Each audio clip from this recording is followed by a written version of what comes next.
Hi friends, welcome to Indhu's kitchen. இன்றைக்கி நம்மளோட கிச்சனில் இட்லி, தோசை, பூரி, சப்பாத்தி சாதத்தோடு சேர்த்து சாப்பிட்ற மாதிரி ஒரு அருமையான தக்காளி தொக்கு எப்படி செய்கிறதுன்னு பார்க்கலாம். இந்த தக்காளி தொக்கு நீங்கள் செஞ்சு வச்சுக்கிட்டிங்கன்னா உங்களுக்கு 3 மாதம் வரைக்குமே கெட்டு போகாமல் இருக்கும். ரொம்ப டேஸ்ட்டாகவும் இருக்கும். இப்போது இந்த தக்காளி தொக்கு செய்கிறதுக்கு ஃபர்ஸ்ட் ஒரு கடாயில் 1 டீஸ்பூன் அளவு கடுகு சேர்த்துக்கலாம். இது கூடவே 1/2 டீஸ்பூன் அளவு வெந்தயம், 1/2 டீஸ்பூன் அளவு சீரகம் சேர்த்துட்டு ஸ்டவ்வை மீடியம் ஹீட்டில் வச்சுட்டு இது நல்லா பொன்னிறமாக வர வரைக்கும் வறுத்துக்கோங்க. கரிஞ்சிடக்கூடாது. இப்போ நமக்கு இது நல்லா பொன்னிறமாக வறுபட்டு வந்திருக்கு. இதை ஒரு மிக்சி ஜாருக்கு மாற்றிட்டு நல்லா ஸ்மூத்தான பவுடரை அரைச்சி எடுத்துக்கலாம். இந்த அளவுக்கு நல்லா ஸ்மூத்தான பவுடரை அரைச்சிட்டு தனியாக எடுத்து வச்சுக்கோங்க. இப்போது அதே கடாயில் 1/4 கப் அளவு நல்லெண்ணெய் சேர்த்துக்கலாம். மெஷரிங் கப்பில் 1/4 கப் நல்லெண்ணெய் சேர்த்துக்கிறேன். தொக்குக்கு நல்லெண்ணெய் சேர்த்து செஞ்சால் டேஸ்ட்டும் வாசனையும் ரொம்ப நல்லாயிருக்கும். எண்ணெய் நல்லா சூடானதுக்கப்புறமா நான் இன்றைக்கி 1 கிலோ அளவு தக்காளி எடுத்திருக்கேன்.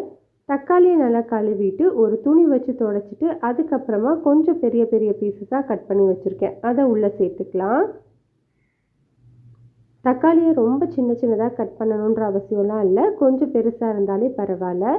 இதை ஒரு முறை நல்லா வதக்கி விட்டுக்கோங்க.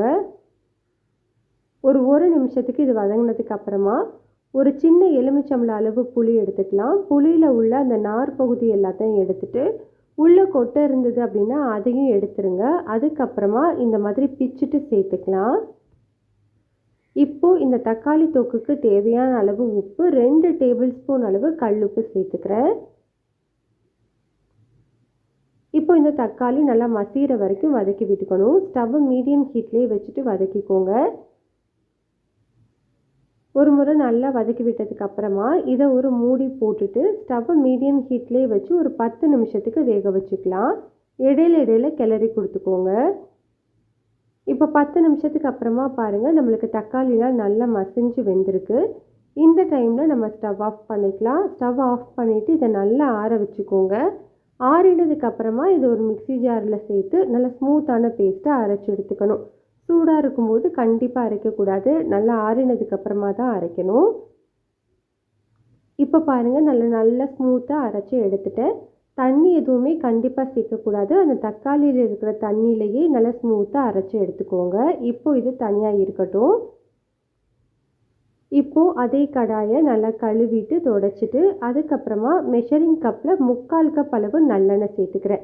1 கிலோ அளவு தக்காளிக்கு மெஷரிங் கப்பில் 1 கப் அளவு நல்லெண்ணெய் தேவைப்படும். எண்ணெய் கொஞ்சம் ஜாஸ்தியாக சேர்த்து செஞ்சால் தான் நம்மளுக்கு ரொம்ப நாளைக்கு கெட்டு போகாமல் இருக்கும். எண்ணெய் நல்லா சூடானதுக்கப்புறமா இதில் 1 டீஸ்பூன் அளவு கடுகு, 1 டீஸ்பூன் அளவு உளுந்தம்பருப்பு, கூடவே 2 டேபிள் ஸ்பூன் அளவு கடலைப்பருப்பு சேர்த்துக்கலாம். இப்போ இதெல்லாமே நல்லா வறுபட்டு வரட்டும். அதுக்கப்புறமா ஒரு 10 பல்லு பூண்டை கல் உரலில் இந்த மாதிரி இடிச்சிட்டு சேர்த்துக்கலாம். இந்த மாதிரி இடிச்சிட்டு சேர்க்கும்போது ஃப்ளேவர் ரொம்ப நல்லாயிருக்கும்.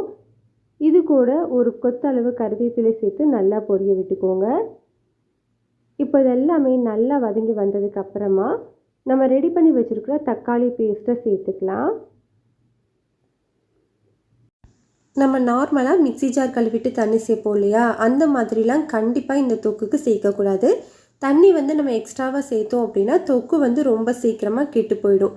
அதனால் மிக்சி ஜாரில் இருக்கிற தக்காளி பேஸ்ட்டை மட்டும் தனியாக எடுத்துக்கோங்க. மித்தபடி மிக்சி ஜார் கழுவிட்டு கண்டிப்பாக தண்ணி சேர்க்கக்கூடாது.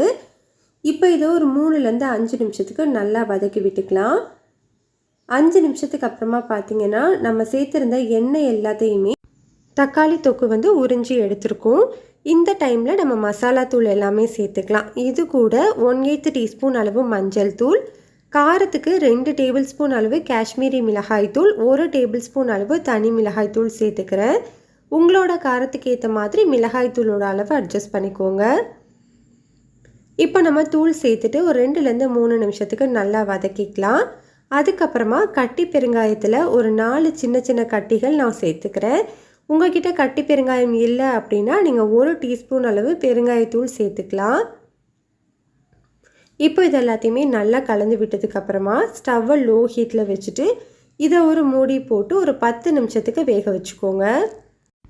10 நிமிஷத்துக்கு அப்புறமா பாருங்கள், நம்மளுக்கு அந்த தொக்குலேருந்து எண்ணெய் எல்லாமே பிரிஞ்சு நல்லா மேலே வந்திருக்கு பாருங்கள். இப்போ இதை நல்லா கலந்து கொடுத்துக்கோங்க.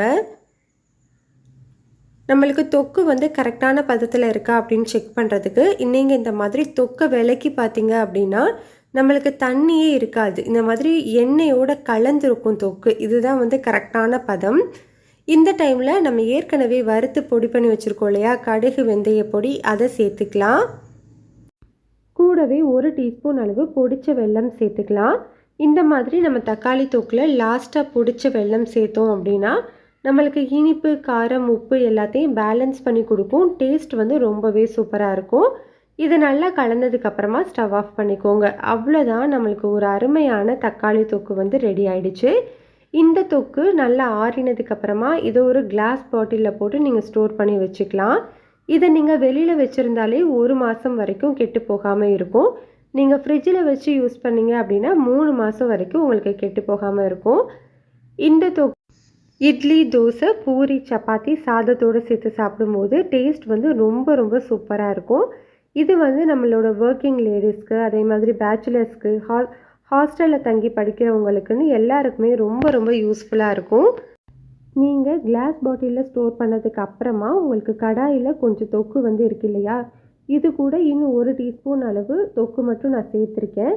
இப்போ இதில் நம்ம வடித்த சாதம் ஒரு 1 கப் அளவு சேர்த்து நல்லா கலந்துக்கோங்க. இந்த மாதிரி கலந்துட்டிங்க அப்படின்னா நம்மளுக்கு சூப்பரான டேஸ்டான தக்காளி சாதம் வந்து உடனடியாக ரெடி ஆகிடும். கண்டிப்பாக இதே மாதிரி நீங்களும் ட்ரை பண்ணி பாருங்கள், சூப்பராக இருக்கும். ரெசிபி பிடிச்சிருந்தால் லைக் பண்ணுங்கள், ஷேர் பண்ணுங்கள், கமெண்ட் பண்ணுங்கள். மறக்காமல் இந்துஸ் கிச்சனை சப்ஸ்கிரைப் பண்ணிக்கோங்க.